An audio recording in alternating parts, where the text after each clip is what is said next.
สวัสดีครับเจอกันประจำทุกครั้งนะครับเมื่อตลาดซื้อขายเปิดขึ้นนะครับก็ดวงกับนัดก็จะขออนุญาตชวน Fabrizio Romano มาพูดคุยนะครับเกี่ยวกับสถานการณ์ของแมนเชสเตอร์ยูไนเต็ดนะครับแล้วก็เป็นโอกาสอันดีครับปีใหม่พอดีนะครับก็เราจะได้มาทราบกันว่าข่าวสารของแมนเชสเตอร์ยูไนเต็ดตอนนี้เป็นยังไงบ้างนะครับ so first I have to say Happy New Year to you Fabrizio Thank you. Happy New Year to you and to all how your how are you listeners. doing and how's your holiday Holiday is a difficult word because now the transfer market is already at the end of December. We had many stories like Gakpo and many others, but it was fine. It was with the family, and so everything fine. And I wish a happy New Year to you and to all your listeners. Okay, so let's start with the first question. Eric Ten Hag always said that United need a new striker, and who is the main target right now for United? And this is not easy to say because the main target was Cody Gakpo. We know how he was the priority for the manager, for Erik Ten Hag, but then for the board was a complicated one to afford for 55 million euros while the club is for sale. They decided to wait, and so there was never a direct negotiation between Manchester United and PSV Eindhoven, honestly. It was just a negotiation with the player side, with the agents of the player, with Erik Ten Hag pushing to sign Gakpo, but then for Man United it was not possible to proceed with PSV. So the reality is that they are looking for a cheap option, for an opportunity. Could be a loan, could be maybe an experienced striker available for a cheap fee. This is what they expect in January, not big names or not huge fees. I would keep an eye again on Joao Felix because his agent Jorge Mendes had conversations with Manchester United, with Arsenal in the last few weeks. He's a player appreciated, but at the moment the package Joao Felix is still too expensive because Atletico Madrid have offered two possible ways. One is to sign the player on permanent deal for 100 million euros, and the second is to sign the player on loan for just 6 months with no buy option clause. So a straight loan worth almost 19 million euros between the loan fee and the coverage of the salary. So you can understand it's a very expensive loan. This is why Manchester United are still waiting to see if these conditions will change. And they're exploring the market for different options. So let's see, but I expect kind of opportunity on the market and not a big name now. I expect an important name maybe in the summer. So, in your opinion, how many players United will successfully recruit in this window, and only one striker for Brazil? I would say one striker and possibly a right back, depending on the situation of Wan-Bissaka, because now Wan-Bissaka in the last few games did very well. Also, Erik Ten Hag was pretty happy with his performances, and so it could change. Let's see if some club will try to sign him, because Wolves, West Ham, Crystal Palace, these three clubs had some approaches to explore the situation around Wan-Bissaka. If Wan-Bissaka leaves, I think Man United will go for a new right back in the final days of the window. Now the priority is the striker, and then as I mentioned, the contract extensions are the other priority. So I think 1-2 signings in January and contract extensions as top priority for Man United. Okay, thank you. Fabrizio, there are names that Thai fans like, such as Dusan Lahovic, Marcus Thuram, and Yusufa Mugoko. It's like Thuram and Mugoko has 6 months left in his contract. Any chance for United to get one of them? I would say chance is open, so it's something that we can't exclude because, for example, Moukoko at the moment has no agreement with Borussia Dortmund to extend the contract, and so it's a possibility for many English clubs. Man United are not in advanced talks as of now for Moukoko, but there are many English clubs exploring this possibility, so we will see for Moukoko. For Thuram, at the moment, the priority of the player, from what I'm told, is to move in the summer as free agent because he can pick the best destination without involving Borussia Mönchengladbach in the conversation. So Thuram gives priority on a summer move, but could become an opportunity in case Man United will decide to invest maybe 10, 15 millions to anticipate this potential deal in January. So at the moment, no one of them is an advanced negotiation, but they are two names to keep an eye on because of their contract situation. For Vlahovic, I think is really difficult. Can't say impossible because never say never in the market, but really difficult. Juventus invested 80 million euros on him. They are not selling him for less than 80 million euros. Also, the player is injured now. He's not fit. He's dealing with his injury since almost 2-3 months. So at the moment, I think it's a transfer that makes no sense for Manchester United, and maybe it's one to watch for the future. Or any promising youngster or other players whom the reporters haven't talked about their names yet?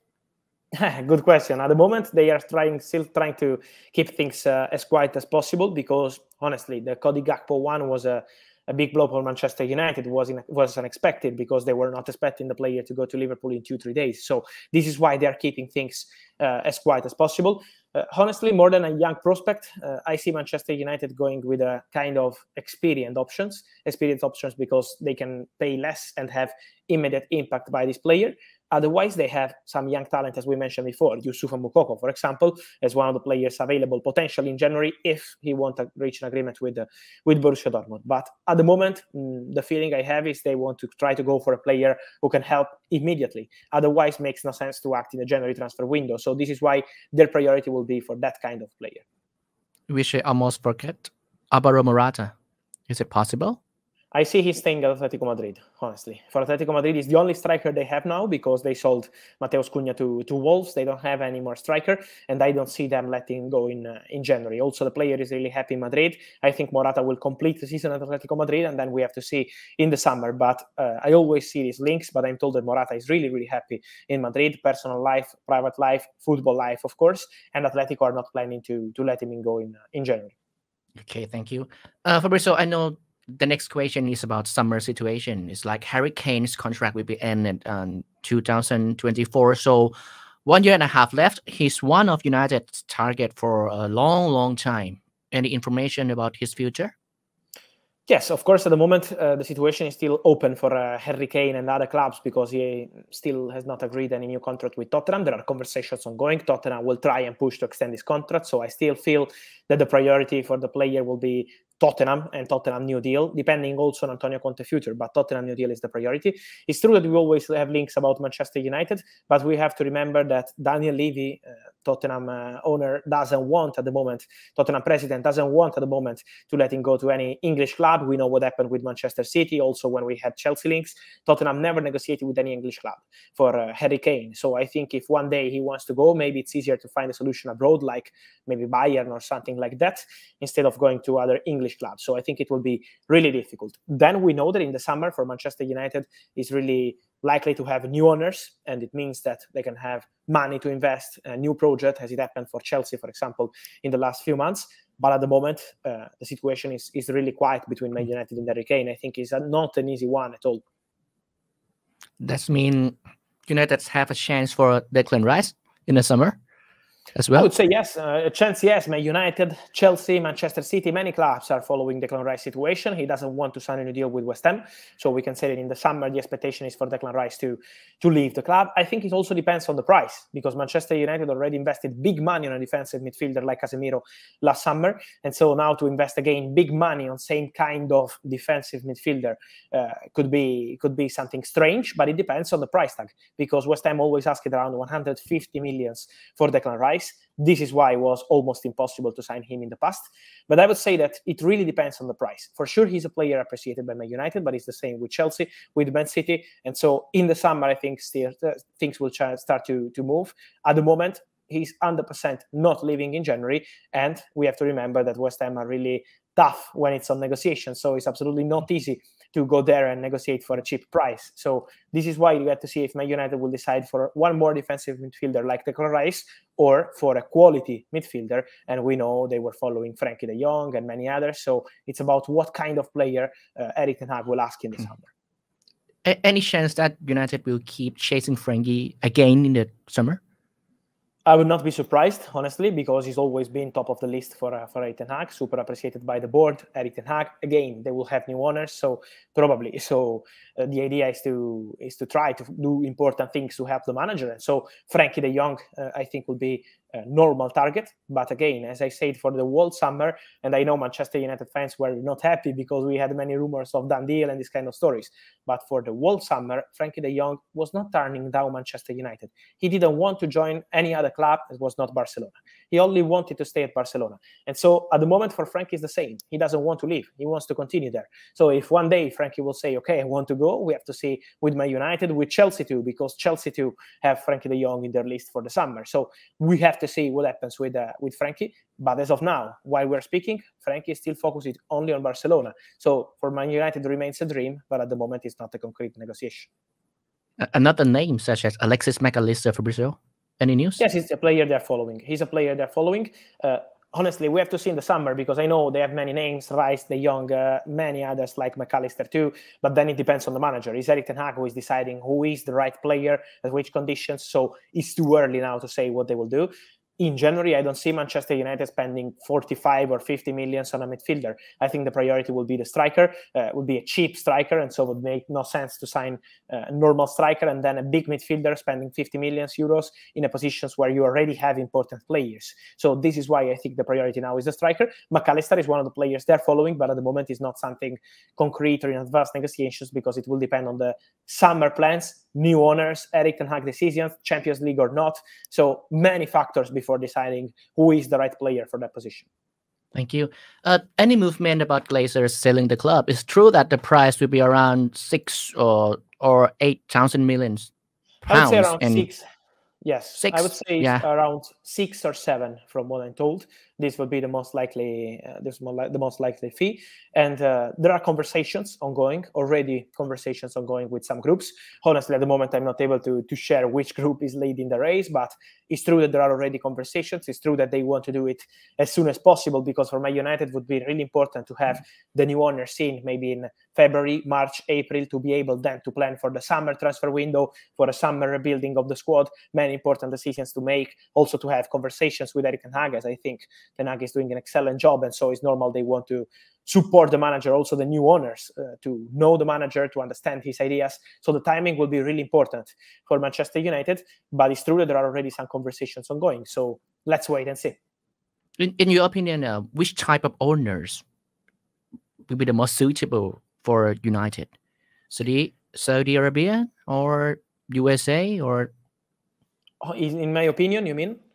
Yeah, in your opinion. Yeah, in my opinion, I think for example, what the Americans are doing at Chelsea, maybe you can like or not like the business they are doing, but you can see the passion. Maybe it could be right or wrong, maybe they can win or not win, but you can see the passion. They arrived and they immediately invested big money on new signings, signing young players for the future, rebuilding the structure of the board, new technical director, new co-director of recruitments, to change everything and to feel the passion, not just to buy the club, put money in, and don't care about what happens around the manager or around the board. You can feel the passion. Maybe, again, could be right or not right, could be a good model or not, but I think this is what Manchester United need after many years with the Glazers. We're not in direct contact with the fans, not in a good contact with the fans. I think that kind of ownership is what is needed now for Manchester United.